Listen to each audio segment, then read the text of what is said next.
Welcome to the Catalyst Health, Wellness, and Performance Podcast.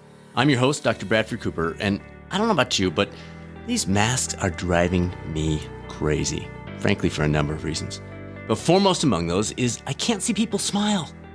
Facial expressions are such an important part of communication, and for the foreseeable future, those are off the table in the majority of our social interactions. It was for that reason we reached out to Allan Pease, the man known worldwide as Mr. Body Language. If we can't depend on the smile, what are the clues we can tap into in our communication? Mr. Pease has written 18 bestsellers, including the definitive book on body language. He specializes in decoding a wide range of subtle cues that appear in our body language that we thought might just come in handy for all of us right now. And folks, I've heard the interview. I'm recording this after the fact, and it was so much fun. He brought so much more than I ever could have expected, so you're going to love this one. If you're wanting to pursue the national board exam as a health and wellness coach, our two most recent programs to qualify you filled a full month early. So we have added one more program in July for those that just realized that the deadlines were coming and that everything changes this fall. It will absolutely fill early, so if it's important to you, don't wait. As always, if you're saying, wait, what is he talking about? If you want to talk this through, how it applies to you, your career, etc., reach out to us. Email is results@catalystcoachinginstitute.com. We're happy to set up some time to discuss your specific situation and answer any questions that you might have. We also have a new ebook on our website that walks you through all the steps to earning that national board certification. You can check that out at catalystcoachinginstitute.com. Now, are you ready to dig into this topic of body language? Oh, this one was so much fun. Let's get after it with Mr. Body Language, Allan Pease, on the latest episode of the Catalyst Health, Wellness, and Performance Podcast. Allan, so good to have you on the show. Thanks for joining us here on the Catalyst Health, Wellness, Performance Podcast. Bradford, my pleasure to be here. Now, the timing of this is fantastic. You bring so much to the conversation in terms of what people are going through right now. Let's start by digging into the relationships in this new norm of social distancing and reduced personal contact. So a couple of questions here. For those who are spending far more time with significant others in the midst of all the COVID-19 than maybe they're used to, what advice would you have for them? Well, yeah, it is a tough situation because people are spending more time together than they would normally spend. Yeah. And that can be both a good thing and a bad thing. The good thing is that people get a chance to actually find out who they're living with. I had a guy the other day, he said, I came home and there was a woman sitting on the couch in my living room. He said, and I couldn't believe it. He said, I sat down and talked to her, and turns out she's my wife, and she seems quite nice. So that sort of represents a lot of people listening to that. No kidding. That we get to know each other. That's a good sign. And I saw a bit of research with kids that showed that when kids think back to the COVID period, when they're adults, when they become adults, when they think back, they'll think back of spending time with their parents. They actually won't think about the disease, that they spent time at home where their parents played with them, educated them, talked to them, or argued the point, as is the case, as you're talking about. So what do you do when you're locked in with somebody who doesn't matter whether you love them? Somebody said to me this morning, have you and Barbara ever thought about divorce? Now, we've been together 30 years, 24 hours a day for 30 years. And they said, have you ever thought about divorce? I'd never, ever consider it. Murder, that's a different question. Divorce, never. So what do you do if you're stuck together? The first is to understand, and this is where a lot of younger people, certainly under 30s, have an issue because they're raised in a politically correct era where you're supposed to go around pretending to each other that men and women think the same way and want the same things. And if you had experience with the opposite sex, you'll know that's just not the case. We're different, not better or worse. We're different. Right. And first is to accept and understand that science shows very conclusively that we are different. We have different agendas. And the reason you're attracted to the opposite sex in any case, Bradford, is because they're different. I mean, you don't want to wake up in the morning and have to look at you and listen to you, do you? You want something that's sufficiently different to make it interesting, exciting, challenging, and a little bit uncertain. Not too different, because it's too different. It's like opposites attract. Yes, they do. Scientifically, we know opposites do attract, but they also have the highest divorce and separation rate as well. So you've got to have somebody who's sufficiently different. So men and women are different. We think differently. We have different expectations, different agendas. And that's the thing that drives us together in the first place. We love the difference. But sure. Couples get together and then what they try to do, particularly women, they try to change him into something else. And I've said to women many times, we say this in our books, that the only time you can ever change a man is when he's a baby, when he's in diapers. That's about the only time that's ever going to happen. So the guy that you hook up with, marry, or cohabit with in your 20s, by the time he gets to be in his 40s, he's the same guy. He's just maybe a little bit fatter and a bit balder, but he's the same guy. Whereas women are not, because of hormonal changes of the biology of female bodies and brains. Every 10 years, a woman is somebody else. So when she's 20, she's a totally different person than when she's 30. When she's 40, she's someone else again. And when she's 50, she's completely different again, which catches most men by surprise.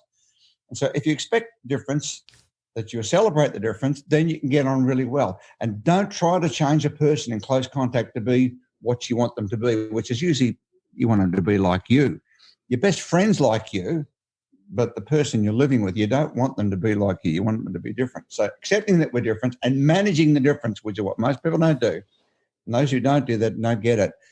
With the COVID situation, you see this enormous rise in domestic violence, and divorce rates are spiking and will spike because people don't have techniques for living together and for managing each other. And if you can manage the opposite sex, they're damn exciting and they're good fun. If you expect them to think like you, be like you, your life's going to be hell. So it's interesting. I've heard that there's potential for the divorce rate to spike maybe once this is over and people are actually able to meet with an attorney. But do you think it goes both ways? Because it seems like a lot of folks, like you said, you see this woman on the couch and you go, wait, who are you? What's going on here? And you fall back in love. Do you think there's potential for that, for us to draw closer through all of us as well, besides the kids that you mentioned? Well, there's no doubt about that. The opportunity to rediscover who you are and who your partner is and what the relationship is that you want. Because so what happens with relationships? Mother Nature's a con artist. She really fools us. She tricks us. She drives us together with these enormous hormones when we're younger. The purpose of that is to create the next generation. That's its purpose. And it fools us into not seeing the faults or the disabilities emotionally and otherwise of the partner. And suddenly we've got kids and we've got houses and we've got mortgages and we're going to work and we're trying to pay the bills, put the food on the table. And it's not until you get something like COVID that makes you lock in that you get a chance to actually sit. And here's one of the upsides of COVID. For most of us, we've got a chance to actually sit and decide, what do we really want? And it's very rare in a busy life that can never happen. Now, we're so busy with life in the way, we don't get to do this. And so for me personally, as an example, my business, which is a seminar business and a writing business, we run a big rock and roll music business here with we do the recordings for the likes of The Voice and Australia's Got Talent. That's all gone. It's all completely disappeared out the window because we can't have people together. And so for me, it's the first time I've had in maybe 30 years to sit down and think about, what do I actually really want? And it's very therapeutic because most people are sitting home thinking about what they haven't got, what's gone and what they can't have. And this is the big difference. You have the opportunity to change your mindset. This is one of the rare times maybe in most people's lives, Brad, to be able to think about, what do I really want? The relationship I've got with this person I'm living with, how do I really want that to go? And you've got to make a commitment that you're going to make it go. And maybe it's not the same as when you first met that person because you've got mortgages, houses, kids and careers, et cetera, et cetera. Maybe it's changed. And that's not a bad thing. That can be a good thing. But by accepting that it has changed and deciding that you will have a different relationship and that other person is opposite sex to you, even if they're gay. A gay is simply an opposite sex brain to you. Might be the same physical body, but their brain's operation is still male and female. And so you've got the opportunity to decide, how do you want this relationship to go, and to make a decision that you will make it go. And now's the time to look at YouTube, read books such as the ones that Barb and I write, and there's lots of books out there on how to do all this that show you what to do and how to do it. So it really is a big opportunity, COVID. Even though it's a negative situation, there are big opportunities here for most of us. Right. Very good. All right. So the second part of that, how about those who aren't able to spend time with face-to-face time with specific family or friends? Maybe it's kids, maybe it's a mom who's in a nursing home or something. Are there ways to enhance relationships that are hindered currently by the limits of human contact? So we've got this screen between us. Are there ways to still build relationships in the midst of those limits? Well, there are. It's interesting because the way that most people now are learning and adapting to doing this is that COVID has forced us all into the Zoom era, the Skype era, the visual call era. We're all in there whether we like it or not, which is a good thing because many people have put this off or ignored it. So now that's really the only way for many people is to get a Skype call or a Zoom call or a FaceTime. And it's interesting when you look at how that happens because in a FaceTime type call where you see the person, you can do things that you can't do if you had been live with them face to face. So when you're live, if you and I are live face to face, we look at each other on average as Westerners. 2/3 of the time, we look away 1/3. That's the social distance gazing time. On a Zoom or a FaceTime call, you can actually stare at that person's face. So we're actually staring at each other, which you can't do face to face. When you do face to face, it'll be very, very uncomfortable, or they think you're cracking onto them, or that you're aggressive. So we can actually stare at a person. Now, we only see that person normally from the chest up to the head. And the person who's looking at you on a FaceTime call or a Zoom call, even though we're doing audio now, so we don't have that same advantage, is that they can stare at every X part of your face. They can look at your eyes, they can look at your nose, they look at any movements. And there are lots of signals coming from the face that you would often miss in a real live face-to-face standing situation because you're distracted by your surroundings. And it's socially not acceptable to look at somebody 100% of the time. Right. And so being able to read faces and upper bodies now has become a really, really big thing because you can get more information on a Zoom call than you can face-to-face. But there are things you can do on a FaceTime Zoom type call. So, for example, when we like the person we're with, we're interested in what they're saying, we lean towards them. Now, on a Zoom Skype type call, you do exactly the same. And we encourage people who have multiple Zoom calls that you lean to the screen when somebody's talking and nod your head in groups of 3. 1, 2, 3, stop. 1, 2, 3, stop. More than 3 means shut up in Western societies. 1, 2, 3, 4, 5 means shut up. And you'll shut up without even knowing that I'll shut you up. It's a good way to shut people up if you think they're going on too long, rather than saying, look, that's enough. Just nod your head 5 times, then you start to speak. And you've effectively shut them up. But 1, 2, 3, stop. 1, 2, 3, and you tilt your head slightly to the side, 15-degree angle, just like dogs do when they're listening. And that encourages people to keep talking. So there are things that you can do on a Skype, Zoom type call that will keep people engaged, make them feel special, make them feel important. But we lack things such as touch, because there's a good chance that when you're talking to someone, you might touch them on the elbow or touch them on the arm. And at the moment, that's just a big no-no. We can't do that. And maybe it'll come back in the future sometime when this is all past, but right now we can't do that, and we can't do it on a screen, certainly. Right. Where a lot of people, when you see them on a Skype call, Zoom call, they're sitting back in their chair, which makes them appear to be 2 to 3 meters away, and we stand 2 to 3 meters away from people we don't like and aren't interested in. Now, they're calling this social distancing, this 6 feet, 2 meter rule, and it's not social at all. In fact, it's antisocial.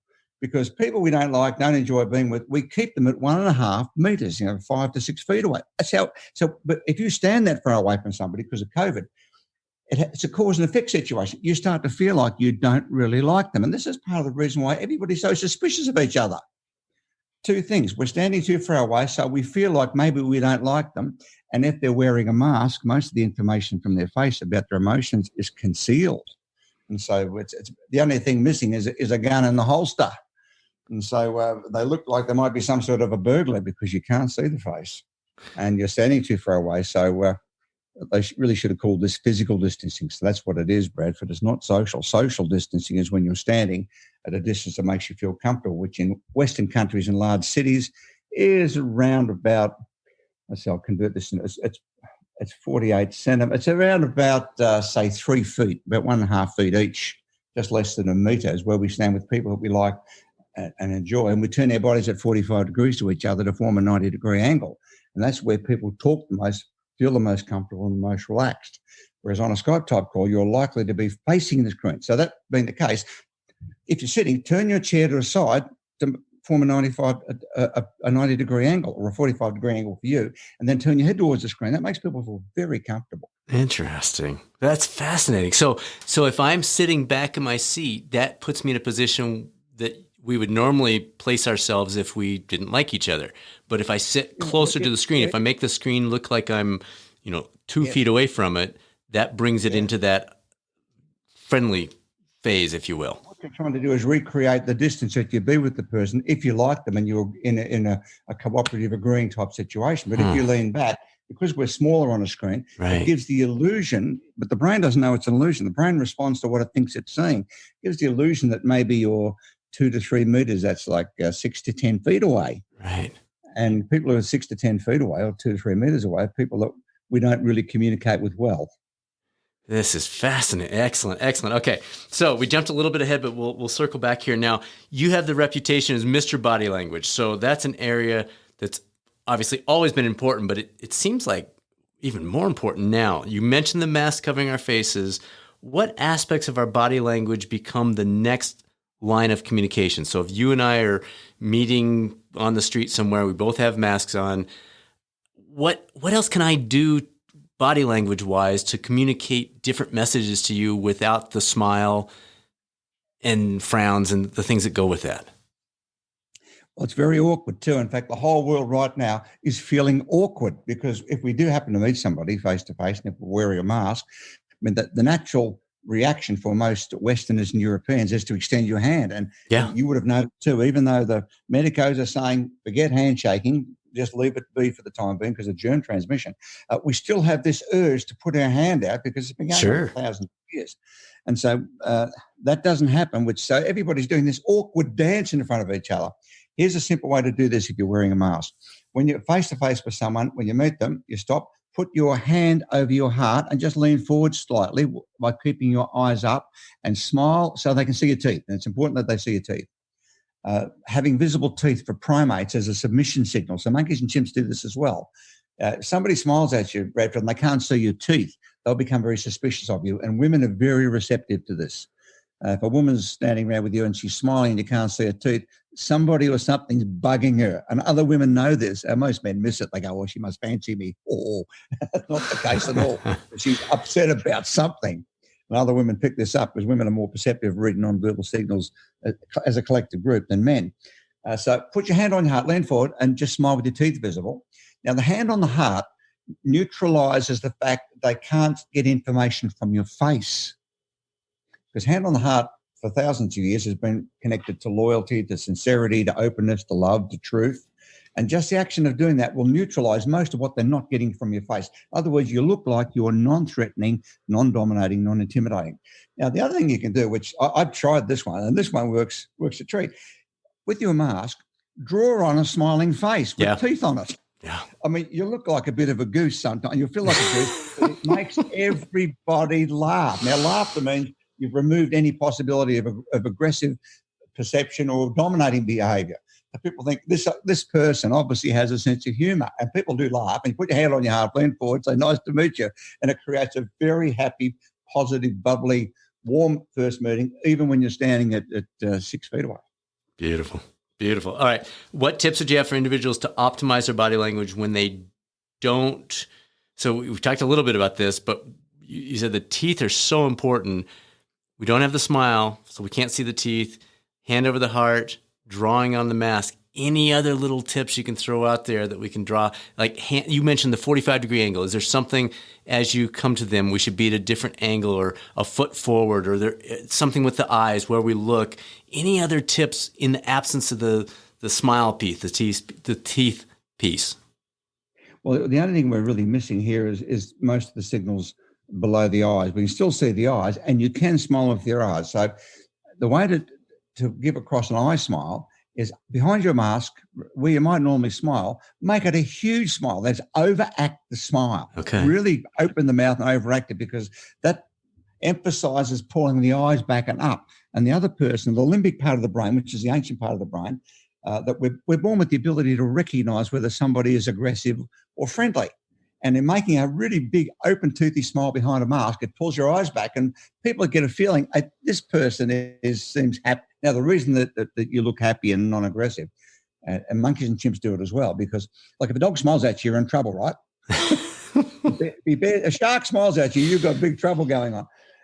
Whereas a human smiles at you or an ape, it's a submission signal. And the reason a submission is very interesting, you look at evolutionary biology shows us this, we have herbivore teeth. We don't have attack teeth. Our teeth are designed to grind nuts in the back part and the molars and to cut fruit in the front. We had fully sharp teeth and we smiled, that then becomes an aggression, a warning signal. And one of the things we found when I wrote body language 41 years ago and been updated on several occasions, and 10 years ago, something we found interesting in the UK is that boys are 7 times more likely to be attacked by a dog than girls. And we found this with the SPCA in the UK. And I thought it was interesting. What is it about boys that they keep getting bitten by dogs? Now, boys are more likely to take risks and approach a potentially dangerous animal girl. That's true, but not enough to make that big disparity in the results. And that's because when a dog pulls its lips back and reveals its teeth as an attack signal, boys' brains can't differentiate that from a primate submission signal. So there's a good chance that a 4-year-old boy sees a Rottweiler with his teeth. He thinks, oh, this dog wants a cuddle. Whereas a girl, their brains realises on a very deep level that this animal's potentially dangerous. And that appears to be, and I'm pretty sure that's the reason why boys are far more likely to be attacked to the face by a savage dog than girls. And it shows the impact of sharp teeth versus herbivore teeth. And that's why it's so important that as a human, that everybody we meet, we smile. And if you're behind a mask, overemphasize the smile, which makes the eyes pull back and up, which gives the other person a strong cue that you are smiling. This is beautiful. I've got so many scribble marks all over my notes here. This is great stuff. Anything else before we move on to the computer screen that would help as far as position or arms or shoulders or movement of the hands or anything? Well, if you're in a face-to-face situation, there's several things you can do to, like you want to avoid coming across in any way with the person as aggressive or dominant. If you want to get them on side, get cooperation and create an atmosphere where people want to be your friend and want to be persuaded by what you say. And a couple of things you can do. First is when you talk, you make sure that you have no crossing of your body, no arms crossed, no legs crossed, nothing. And someone says, oh, but I got my arms crossed, I'm not defensive or aggressive, I'm comfortable. Well, the reason they're comfortable is because they're aggressive and defensive. The reason. Like if you're with all your friends out having a party and a good time with your arms crossed, that's very uncomfortable. You're with a group of people who are saying things you don't like or don't agree with you, it's very comfortable, because body language in simple terms is an outward expression of emotional condition. It shows what you're feeling. So whatever feeling or emotion you might have, but it's likely to be reflected in a gesture, posture, movement, expression. So the art of reading body language, what you're simply doing is reading a person's emotional state. You match it up with what you hear them saying in the circumstances and context under which you see it all. And that allows you to work out, when you're good at this, what could be going on their head. And that's pretty much how it works. As I mentioned earlier, women have a 2 to 3 times better natural disposition to do this than men, which is why it's so hard to lie to women to their face, particularly ones who know you. And you shouldn't do that. You SMS, ring them on the phone, but don't front up and say, darling, I love you, when you don't. That's probably not going to work. As you're talking, keep yourself uncrossed. Now, second thing you do as you're talking face-to-face is keep your palms visible. Now, this is a basic primate gesture, and it appears to be linked to the limbic brain, the ancient brain. That is, we appear to be likely to be born with this, because we know that newborn babies in the first 6 weeks respond to palm signals if they can't see them. Even though they can't see that, but if you hold your palms up close to their face, they seem to recognise the significance of open palms. And if you look at primates, it explains why this is the case. It shows that you're not concealing anything in your hands. It's a no weapons held, unopened position. So when you talk with your palms in upward position, people will find you easy to listen to. Now, the minute the palms talk in a downward position, it's almost like Adolf Hitler used the palm down salute, and it frightened the hell out of everybody. You imagine him giving the Hail Hitler with his palm facing up. It looked like a waiter asking for a tip, and everybody laughed. Nobody would respond to it at all. Palm down is a very powerful. The more your palm faces down, the more power and authority and potential aggression you're transmitting. And so talk with your palms in upward position, and you'll see this same thing happens with monkeys, chimps, with other apes, that if they don't want to fight, they'll keep their palms held up and visible so the other guys can see. There's nothing held under your arms, nothing in your hands. So a chimp running along with his hands behind his back is not to be trusted, because he's hiding something back there he might throw at us or hit us with. And as the king of the primates, us, we respond from the limbic brain with exactly the same responses without being aware of it. We can't see it. You're talking with some guy who's got his hands in his pockets. People, particularly women, are suspicious of that person. So you keep them out, keep them visible as you talk. Keep your body unlocked, lean forward, nod your head in groups of 3 as you talk. When you're standing with a person, don't face them directly, because we face people directly if we want complete attention for one or two reasons. Either we want to close that group off because we only want that person in our sight, or secondly, we're potentially aggressive. We face ourselves up to people who really get up our nose that we feel aggressive towards. So turn your body to the side. Now, this is cause and effect. If you intensely make all these gestures, you will feel all the emotions that go with it.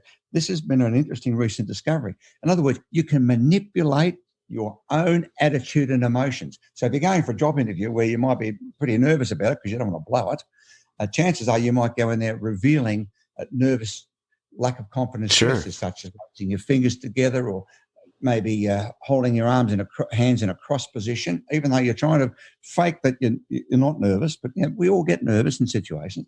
If you intentionally stand out behind a door, go to the restroom, and just practice for 2 minutes confidence gestures such as steepling your fingers together, going up and down the soles of your feet, holding your chin up and smiling with your teeth visible. You do that for 2 minutes, and suddenly your brain doesn't know that you're not scared now. It thinks you must be confident. And two things happen. You begin to feel confident, and when another person sees you, really, they think, hey, this guy, this woman, they seem to have it all together, and they perceive you to be confident. So it's cause and effect. By doing things on purpose, by intentionally taking body positions, you can change an atmosphere for your own internal chemistry and for the perceptions of other people.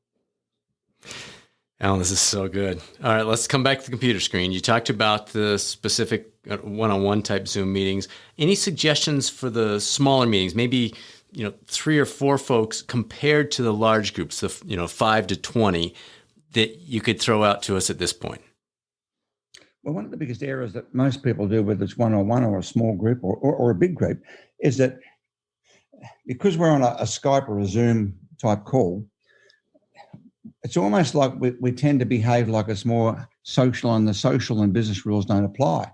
So as a result, people sit there in their pajamas. Now, I had a guy last week, he was sitting there, he had a coat and tie on, and we were talking business on a pretty high level, and I was the same.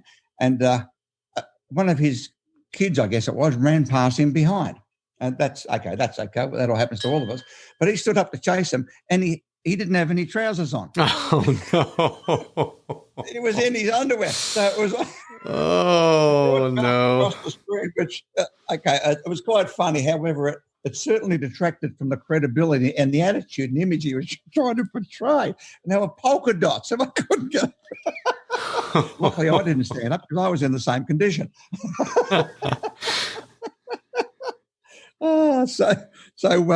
Stuff on the screen is, first, pay attention to what you're wearing. What you're wearing is just as important on the screen as it is if you had to go into a work environment or to a job interview or somewhere where you want to persuade somebody. And secondly, look at what's behind you. Now, think of the Zoom calls and Skype calls you've had, and I've had them, and everybody listening to this podcast has had them, where somebody's opened their Skype, and behind them is a toilet door with restrooms on it, or they're out somewhere in a crazy place. Now, with Zoom and Skype, you can now put in virtual backgrounds at worst case scenario. You don't need a green screen to do it now. You can drop in a background. But pay attention to what is behind you, because what is behind you adds or detracts from any credibility of what you've got to say.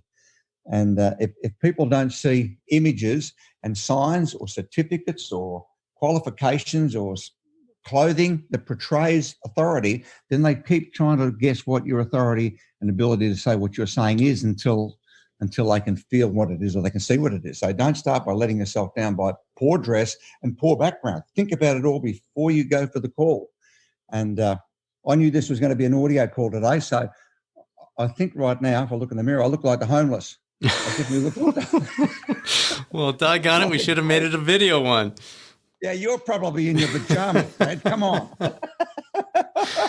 I just got out of the gym and I haven't had a shave for a week because I haven't been anywhere. So I definitely look like the homeless. So if I wanted to be convincing, persuasive, motivational to say the things I'm saying to somebody who could see me, I definitely wouldn't look like this. So that's why I asked the question from my PA, will this be audio or will this be video? Because I've got to prepare myself. It's video. Yeah. If it's audio, I don't have to do the same preparation. So my background doesn't really matter and my clothing is not that important.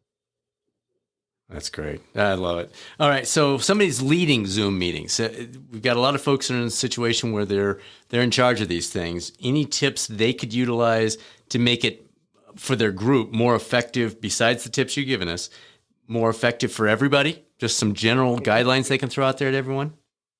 if you're a leader, it's two things you need to do. First is set the example.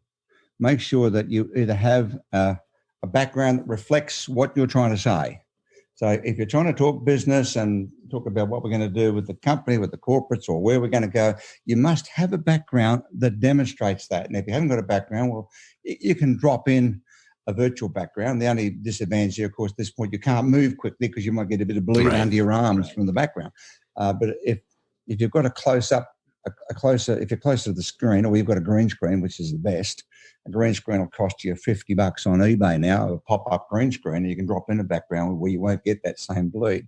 So make sure the background reflects what you want to say to that group. Otherwise, you'll get anarchy in the group. So somebody said to me recently, "Oh, yeah, but does it really matter the way you look? Yes, of course it does." I mean, they introduced in America, where you guys are, dress down Fridays. Remember that? Jeans companies introduced that. On Fridays, you can dress in jeans. And it created anarchy because nobody had authority to be saying what they're saying because we weren't quite sure who the bosses were. You imagine if they did that in the armed forces or the police force. Oh, you don't have to wear uniforms anymore. Guys, just dress any way you like. Yeah. There would be complete anarchy. And that's why it's important as a leader that you are dressed and a background to reflect the message. Now, in terms of people you've got on the screen, you say to them, okay, here are the rules we're going to use for Skyping. That when you're talking, lean into the screen. When you lean in, we give more eye contact and we more credibility to the person who's leaning in because they look like they're interested, even though we're not usually aware that's what we're doing. But that's what we do, is to lean in. Everybody normally faces the screen. So if you're talking about tough subjects and things that make people uncomfortable, tell people turn 45 degrees to the screen. That if you're facing the screen talking about a tough subject, you can come across as a pretty tough sort of a person. Where if you turn to the side 45 degrees, you can say exactly the same things and they'll get the same message, but you don't seem like you're being now, if you need to be dominant and dominate this thing, say, listen, guys, this is the way it's going to be, well, then you would face the screen. But that's aggressive, and aggression normally doesn't work in motivating people. So teach people these basics that we've talked about here. Turn to the side, nod your head in three as you're listening. Make sure when you smile that the teeth are visible, the same things that you do in a face-to-face situation, and keep your palms just above the screen. Now, to do this, you need to sit in front of your screen and just practice. So when you talk, people can see your palms coming just up above the screen. No good having your arms to the side because we can't see them, but have your palms in front, particularly if you're talking about delicate or aggressive type subjects, things that might have a bit of tension in them. If your palms are visible, people are most likely to accept what you say. If they can't see your palms, they're less likely by around 40%. And we tested this with audiences where speakers were asked to put propositions to audiences. And in the first scene, speakers presented the audience, gave them the deal. They wanted them to be motivated to say yes. And the speakers talked with a primary up palm position. Then we rotated the audience, put a new audience in, gave the same presentation to the same demographic audience with the palms down, moved that audience out, put a third one, and where the audience was addressed with a pointed finger. And we tested all three audiences. How much could they remember what it was about? How motivated were they to listen and to the material versus judge the speaker? And secondly, from a list of adjectives, we asked them to tick what adjective described how they felt about the speaker. And most people can kind of figure out what the answer was, that palm up speakers got the best adjectives in terms of laid back, friendly, easy to listen to, easy on the eye. And people have recalled up to 40% more information than when the speaker spoke with the palms facing down. Really? The finger pointers had the worst response in everything and the worst adjectives. In other words, if you're pointing your finger while talking, people are judging you critically and not listening to what you're saying. And especially with men, it's low with men because men do one thing at a time. We don't listen and read body language. We do one or the other. Women will usually do both. And so it means if you find yourself with a pointed finger on the screen, just open your palm and have your palm visible above the lens. But you've got to practice this before you go into a Zoom meeting so people to know what range you can move your hands in so they don't go out of the screen. Wow. There's so much to this. All right. So last two questions. You and your wife, Barbara, didn't become known as relationship experts because you sit on your laurels. What are you learning? You mentioned you've been together 30 plus years. What are you learning about your own relationship in the midst of what everyone's going through right now? Well, I guess where Barbara and I are probably different is that we've been together for 30 years and we've been together mostly 7 days a week, certainly the first 15 years, 7 days a week, 24 hours a day, and we traveled the world together. And that's an unusual situation because most couples who spend 24 hours together, it doesn't work out really well. And in business, In business, it's even tougher. Now, the thing about working together in business, this is a hard thing, is you need to have very clear rules. And the clear rules are that she knows her area of responsibility and what she has to do, and I don't interfere with it. I don't give comment less asked. And I know what my rules are and what I have to do, and she doesn't comment less asked either, because, geez, men, our natural disposition, our fallback position, default position with anybody is problem solving. So if we see her doing something or saying something, we think, oh, I wish you could do it better than that. And we're probably likely to say, well, look, you could do it this way. You could say it that way. You could go here, which is a really bad move. Bad for your love life too.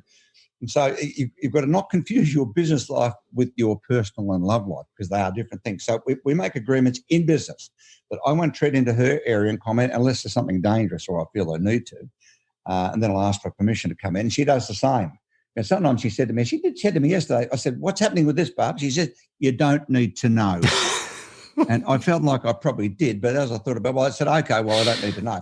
And that's good too, because if it screws up, it's her fault.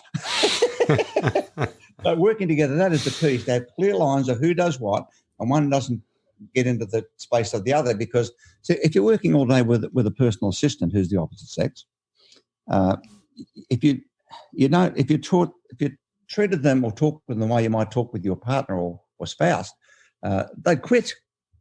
And so if your PA screws something up, it doesn't do it right, you can say, look, I want you to do it this way and do it that way. And they do it that way because you have a business relationship. And that's what you've got to do with your partner if you're working together, which is a question I get regularly. You're working together, is that we are in a business relationship. And so if you were to say to your partner, or if I said to Barbara, for example, oh, look, you should do it this way. Now, in her personal life, she'd say, drop dead, or words to that effect. She'd make suggestions to me that involve sex and travel, I'm sure. However, if I said that to my PA, they say, okay, well, I get that, because we don't have the personal connection. That's what you've got to do to work together. Now, in your personal life, working together is to read books on gender differences. And, the biggest selling one in the world is one that Barb and I wrote, Why Men Don't Listen, Women Can't Read Maps, which is a humorous title, but it's a sort of title when people hear it or see it, they nod their head because they understand what that's about. It's a book of science. It shows that we are different in how our brains behave. We don't have the same expectations, the same agendas. We have different agendas based largely on our evolutionary psychology and biology.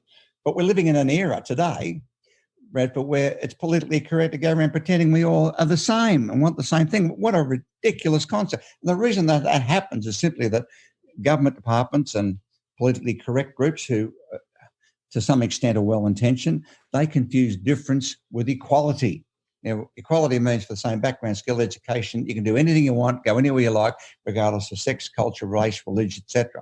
That's difference, and that's a legal concept. A difference is a science concept. That's what we deal with. Do we respond, think the same way? Do we want the same things? And the answer is no. And most people know this, that somebody who's opposite to you, the opposite sex called the opposite sex for damn good reason. They're opposite. Now, 92% of men's best friends is another man. Why? Because he thinks the same as you. 94% of women's best friend is another woman. Why? Because they think the same way. But you don't want to wake up and listen to them in the morning. You want something that's different. Now, those differences between the sexes are the things that are really exciting, challenging, and make your life fulfilled and interesting. But if you try and change them and don't understand that they're differences that are there, they've been there for maybe a million years, we don't know, a long time. If you don't manage those differences, you're heading for the divorce courts. Beautiful. Beautiful. All right, last one, just wide open. Any final words of wisdom you'd like to throw in for people that are trying to improve their own lives or the people around them? Well, I think right now with what's happening with the world with this the pandemic is that we've all been locked up, and it's probably the first time in the history of the human race that we all feel the same way. We are all being told to be locked up and not handshake, not do the things that we're used to doing, not go and see our friends, not cuddle your grandfather. Those things have been foreign to humans in the last 10 weeks since this pandemic took off. However, for everything that is negative that happens, there is a positive side, but you've got to make a decision to look for it. And the positive side here is whatever your circumstances are, you've got to manage them as best you can. However, it's a chance for reflection. You can think about what you really do want to do with your life, what sort of relationship you really want to have with your partners, with your spouse, with your kids, and with your friends. A lot of people are finding that people that they thought were their friends during the pandemic, those people have disappeared, which means they probably weren't your friends anyway. You just thought they were. They had some other agenda. So it's a good way to sort out what we want. And ask yourself the question, when this is all over, because look, it's like bad weather and a storm. There's no permanent storm. Eventually it clears up, and this will clear up. And ask yourself the question, what is it I really want to do with my life? Because we know 17 out of 20 people in the world, in the Western world, the first world, in Europe, 17 out of 20 don't like what they do for a living. They don't like where they're going. They wake up Monday morning and go, oh, hell, here I go again. And Sunday night is a night of dread for them because they don't want to do it. So here's a chance to ask yourself, what is it I really want to do with my life that is so exciting that I can't wait to go and do it tomorrow? In fact, when it's over at the end of the day, you're disappointed that it's over and you can't wait for it to start again tomorrow. In fact, I love doing that so much. I'd do it for free.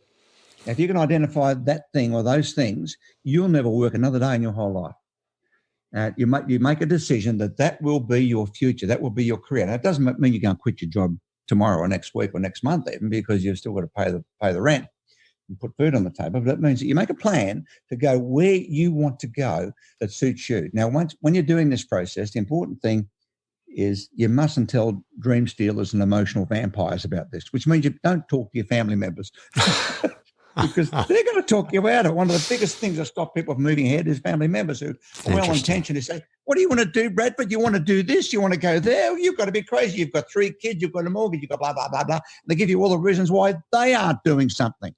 And so you don't talk to anybody when you're going through this process. We wrote a book about this last year called The Answer, how to do it. And it's a simple thing to do. Not easy, but it's simple. What is it that would drive me out of bed? Now, when you talk to people about this, we run classes on this here in Australia. And when we talk about this, a lot of people say, yeah, but for example, a woman said, I love having dinner parties, having friends over. That's what I love more than anything. But she works in a bank. She said, how can I make that my career? I said, well, Martha Stewart started that way. Martha Stewart just wanted to have house parties and have a great time. Another guy said to me, oh, yeah, but I love playing sports and play tennis. Well, so did Roger Federer. So did any famous sports person. Like Roger Federer, his goal is to get out of bed in the morning at 4 o'clock and hit balls. He loves hitting those balls. He doesn't even know how much money he makes. Do you know that? And most famous, successful people don't really even know how much money they make. That's why they're always targets for being ripped off, because they don't really know, because they're getting out of bed, going to do what they really want to do, that they would do and probably did do for free. If you can identify that if you can identify what you love to do, you love to do this, Bradford, right? Absolutely. Yeah, I'm nodding my head because this resonates so well. Yeah, well, you love to do. I love to do. I mean, with my life in the seminar business, which is on hold at the moment, and it's giving me time for reflection. I love it. I would do it for free. I used to do it for free. I've been doing this for 51 years. I used to do it for free. I love it. So I decided to make that my career, my full-time career, back in the 70s. Now, when you get to this point of deciding this is what I love so much, I really want to do it. A woman said to me the other day, I just love talking to people all the time. How do I make a career out of that? Well, so did Oprah Winfrey. Oprah Winfrey doesn't stop. Now she's worth $6 billion and one of the most famous women who ever lived. Now, so whatever it is that you love to do, there are people out there who are famous. Now, I'm talking here about famous people. For every Oprah Winfrey and every Roger Federer, there are hundreds of thousands of other people who make great careers and livings out of doing these things that you've never heard of. And they love it and they can't wait to do it. And that's what you've got to identify. And COVID-19 is giving us all the opportunity to do this. Decide what we want to do. Now, when I say what, you don't decide how you're going to do it. Most people in Western society start with how. Well, yeah, but how would I get the money out? How could I get the finance? How could I start this? I've got 3 kids. I've got a mortgage. I've got blah, blah, blah. And they're usually repeating what their family told them as to why they couldn't do it. And how would I do it? Don't start with how. If you start with how would I do it, it's over, Bradford. It's finished. You start with what will I do? What will I have? What will I become? Identify the what. You must not think about how. Now, this is scary because here you are setting a goal for yourself to go somewhere else and you've got no idea how. But that's the exciting part. Don't think about how. The minute you decide what you want, suddenly the how appears because there's 40 million pieces of information happening in your environment every day. Your brain can only absorb and process 2,000 pieces. How does it know what to process? Well, you decide what it is you want to do, have, or become. Your brain will see those 2,000 pieces in the 40 million. You'll turn TV on. There's someone talking about it. You'll open a magazine, newspaper. There's someone talking. You'll turn on a podcast like yours, and there's some guy talking about it, like me and you. It'll happen. The minute you decide the what, you will see the how. But most people, they start with the how. How would I do this? And after 2 or 3 days, they become despondent because they don't know how. Because if they knew how, they would have done it already, or they'd be doing it. So you don't start with the how. That's a basic Western and European error. Start with what. This is what I'll do, have it become, and just decide I'm going to do that. Full stop. End of story. Over and out. No more discussion. Don't talk to anybody who won't support you. Talk to people who are currently doing it or have done it because they know what to do. And the minute you decide what, you will see how, and that'll take you down that track of the 3 and 20 people who can't wait to get up tomorrow morning and go and do something. Allan, I knew this was going to be great. I had no idea it was going to be this great. My friend, this was fantastic. Thank you so much. This was fun. I wish I had some notes. This was just fun. I really appreciate it. My pleasure. How fun was that? Oh, so many insights. Thanks again to Allan Pease for his willingness to dig into these concepts with us at, frankly, a very critical time in our world. I hope you were able to garner some insights that'll help you in what you're doing. Thank you for tuning into the #1 podcast for health and wellness coaching. Next week's episode is a special crossover event with Project HR as we dig into critical aspects to a successful organizational wellness program and the role of coaching in that setting. Whether you're looking for ways to optimize your organization's approach to health and wellness, or you're a coach curious about how does this all work, I'm positive you'll find it valuable. We also have some additional resources over at the new YouTube coaching channel, which you can literally find at youtube.com/coaching channel.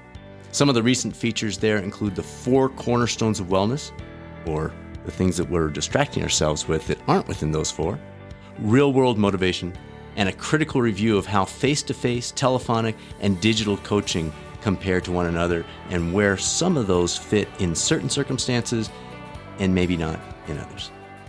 Now it's time to put things into practice. Mr. Pease provided us with some valuable nuggets today when it comes to body language. I'm already trying to put these into play, and I hope you're planning to join me. This is Dr. Bradford Cooper signing off. Make it a great rest of your week, and I'll speak with you soon on the next episode of the Catalyst Health, Wellness, and Performance Coaching Podcast, or maybe over on the new YouTube coaching channel.